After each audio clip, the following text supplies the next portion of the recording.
They call Canva the amateur's Photoshop. Design purists laugh at it. They say real designers use Adobe. But while they are arguing about software, there is a silent group of people.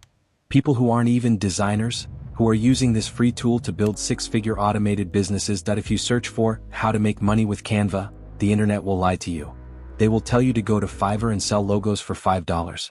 Let's be brutally honest. If you are selling logos for $5 in 2026, you are not running a business.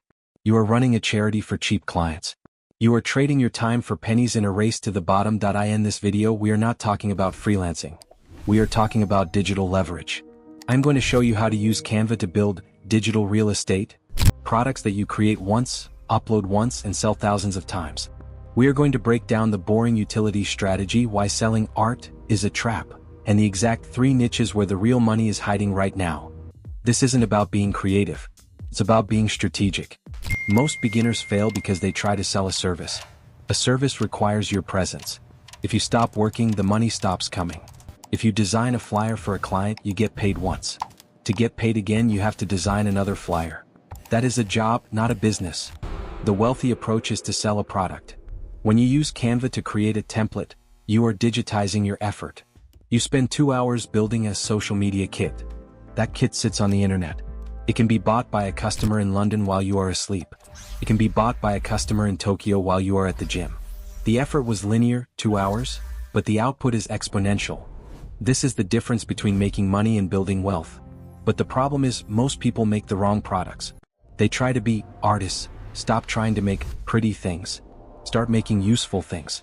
The biggest mistake I see is people making motivational quote posters or cute planners. The market is flooded with that. The money is in B2B, business to business, templates. Businesses have money. They don't have time. They will happily pay you $20 to save them 3 hours of frustration. Here are the top 3 boring niches that are printing money right now. The real estate engine. Real estate agents are the perfect customers. They have high budgets, they are not tech savvy, and they need to market constantly. They need just listed posts, open house flyers, and market update slides.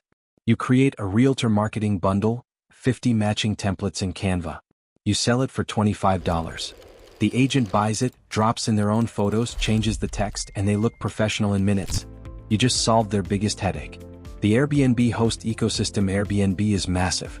Every host needs to communicate with their guests. They need a welcome book. This is a document that tells guests the Wi-Fi password, how to use the coffee machine, and where the best local pizza is. If a host has to design this from scratch, it takes them days. If they buy your Canva template for $15, it takes them 10 minutes. You are selling them speed. The course creator economy. Every influencer is selling a course or a coaching program. But they are good on camera, not good at design. They need workbooks, checklists, and roadmaps for their students. You create a coaching program toolkit. It's just boxes and lines on a page. It's just boring. But to a coach, it's a product they can sell. Now let's talk about the mechanics. How do you actually deliver this? You don't send them a PDF. You don't send them a JPEG. You send them a Canva template link. This is a specific feature in Canva. When you finish your design, you click Share, then select Template Link. This generates a special URL.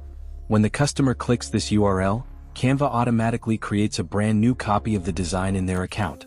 They cannot mess up your original file. They get their own version to edit. This link is your product. You put this link inside a simple PDF document, and that PDF is what they download when they buy. But here is where you win or lose: presentation. You cannot just take a screenshot of your flat design and put it on Etsy. It looks cheap. You need to use mockups. In Canva, go to Apps and find Mockups. Put your real estate flyer onto an image of an iPad sitting on a coffee table. Put your Airbnb Welcome Book onto an image of an open magazine. Human beings are visual. When they see the design in the real world, the perceived value goes from $5 to $25. You are not selling a file. You are selling the result. You now have a product that actually solves a problem. That's the hard part. Thank you so Most much. people fail before they ever reach this stage. But having a product alone doesn't make money. Distribution does. The real question is simple. Where do you put it so buyers can find it? You have 2 main paths. Both are powerful. Both serve different purposes. And if you use them in the wrong order, you will struggle. Use them in the right order, and you build a system instead of chasing sites. Is not just a marketplace. It's a search engine. Every single day, millions of people go to Etsy with buying intent already activated. They are not browsing for entertainment. They are searching phrases like Canva Instagram template, real estate flyer, or small business branding kit. This is why Etsy should be your starting point. You do not need followers. You do not need ads. You do not need to convince people they want your product. They are already looking. Your job is not to be creative. Your job is to be discoverable. Most beginners fail on Etsy because they treat it like a design portfolio. They upload a product and title it something vague like blue flyer or minimal Instagram post. That is invisible. SEO is everything here. Your title must describe exactly what the buyer is searching for. Real estate marketing template, Canva realtor open house flyer, Instagram post bundle. Is it long? Yes. Is it boring? Yes. Does it work? Absolutely. You are not writing poetry. You are matching keywords. Etsy rewards relevance, not creativity. The platform is already bringing you traffic. The fees they take are the cost of customer acquisition. Pay them gladly. You are not losing money, you are buying access to demand. At this stage, Etsy's job is simple. Validate your product and generate consistent sales. Once your Etsy shop starts making sales, something important happens. You now have proof. Proof that people want what you're selling. This is the moment where most people stop, but this is where real builders begin. Now you build your own storefront. Platforms like Stan Store or Gumroad allow you to sell the same digital products, but with one critical difference. You own the customer relationship. When someone buys from Etsy, you are renting that customer. Etsy controls the traffic, the platform, and the communication. You cannot market to that buyer again freely. When someone buys from your own store, you own their email address. That single detail changes everything. Email is leverage. Email is long-term income. Email is business value. If you create short-form content on TikTok, Instagram Reels, or YouTube Shorts showing your templates in action, do not send that traffic to Etsy. Send it to your own store. Why? Because social media traffic is earned traffic. You worked for it. You keep 95 to 100% of the profit. And you can follow up, upsell, and launch new products to the same audience without starting from zero. This is the mistake most people make. They try to build a brand first with no proof, no sales, no data. The correct order is simple. Etsy validates the product, your store scales the brand. Etsy is training wheels. Your store is the engine. Use both. Respect both. But understand their roles. On Etsy, you tap into existing demand. On your own site, you build an asset. This isn't about choosing one. It's about timing. Build the system correctly and you stop chasing customers. You start owning the marketplace around your product. That's how digital businesses actually scale. If you want to understand why some digital sellers struggle to cross a few $100s per month while others quietly pass $2,000, the answer usually isn't traffic. It's pricing structure. More specifically, it's how the product is packaged in the buyer's mind. Here's what most people miss. Selling single digital items is inefficient. Not because the product lacks value, but because the transaction itself has friction. Someone has to find your listing, trust you, make a decision, and complete a purchase. Doing all of that for a $3 product is a poor trade, for you and, surprisingly, for the customer. A single Instagram post template for $3 feels small, disposable, easy to ignore.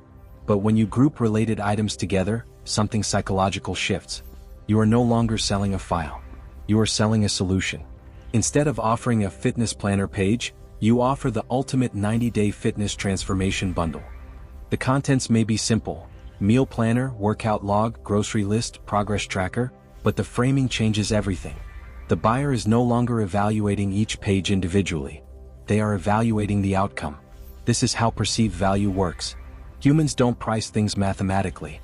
They price them contextually.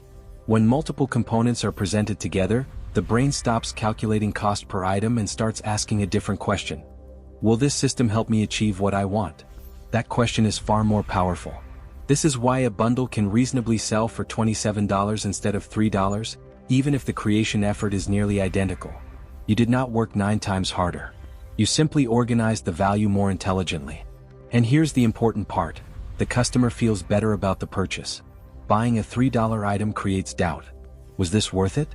Did I choose the right one? Buying a comprehensive bundle creates relief. I have everything I need. I don't have to keep searching.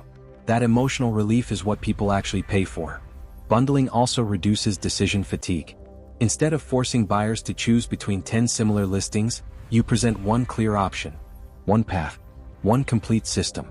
This clarity increases conversions while lowering refunds and complaints. From a business perspective, this changes your entire math.